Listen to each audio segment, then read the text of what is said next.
See, I've got myself into this project of photographing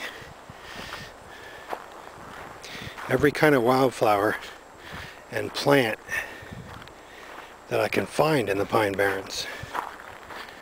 And it's not easy, especially if you want to get really good pictures. And the really tiny things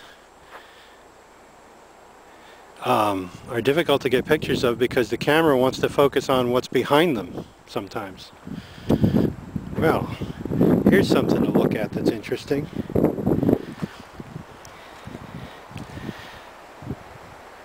There are the flowers of high bush blueberry. So later in the year, if the deer don't eat them, we'll have blueberries hanging there. Now this one is about a little bit stunted, I guess, because it's a tad dry here.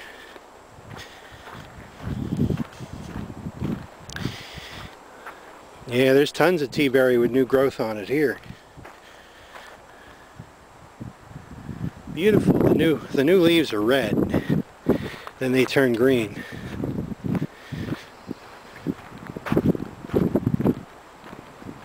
See, there's a wetland in there. Can't really get to it.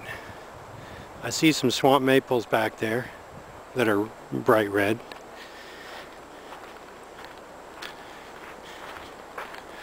I've walked out here before and I know I can't get out to that.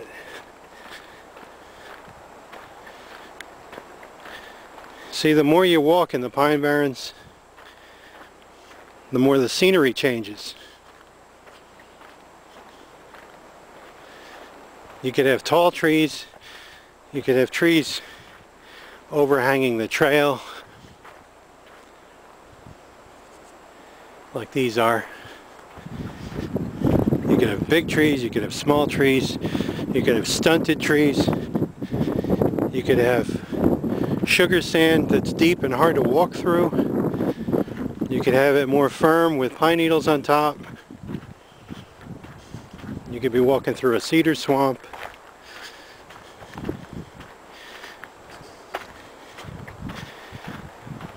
There could be more oaks and less pines.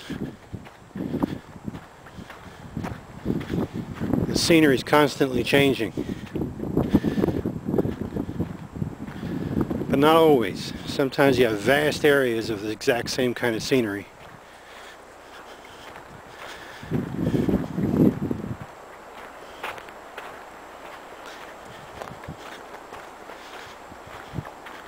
Yeah, see, it's slightly damp here, so there's interesting underbrush. I don't have my glasses on. It's low down there, I don't know why. Yeah, I see swamp maples too. Could just be a low spot, a wetland.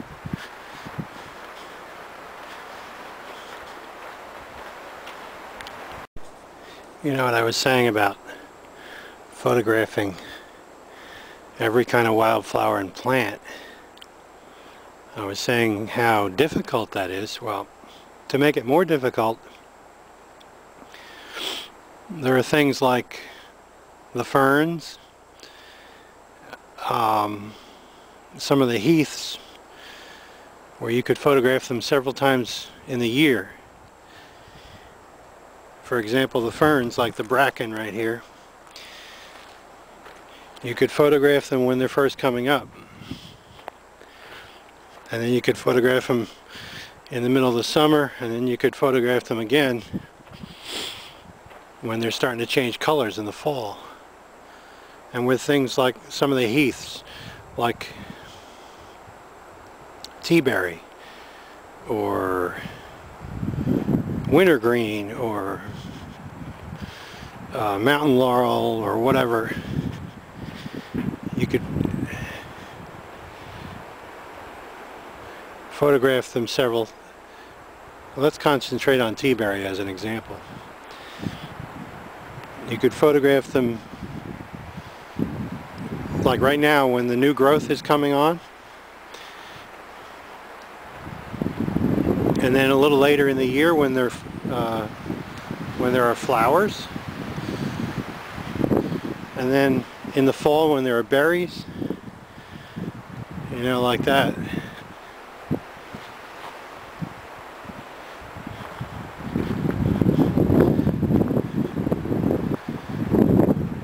So when you start watching them that way, you know, different times of year you see different things on the same plant.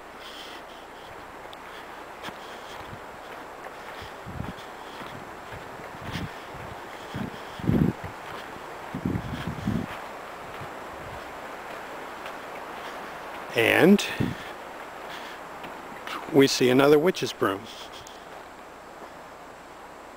up there.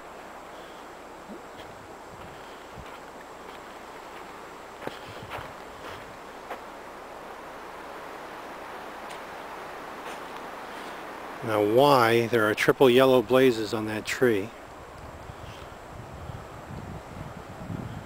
I don't know. There's no trail intersections here, just the one we're on.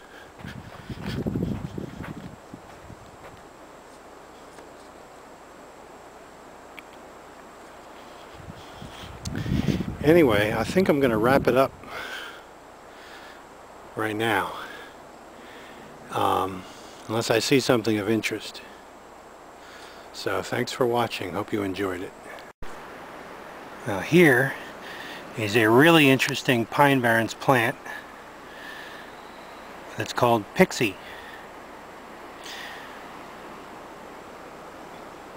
And again, it's something I'm not sure if it grows in Long Island, but it is a Pine Barrens plant. So there it is. Now, during the time of year when there are no flowers on it, you'd think it was just moss. But it's not moss at all, it's a flowering plant. So there you have it. Alright, what you're looking at now is the base of a pitch pine with the branches down at ground level. Something which pitch pines seem to do a lot. And these are turkey beard plants. And wait till they start blooming. They'll be incredible. And a quick look at the scenery. See, out in that direction there's a vast burn area from a long time ago.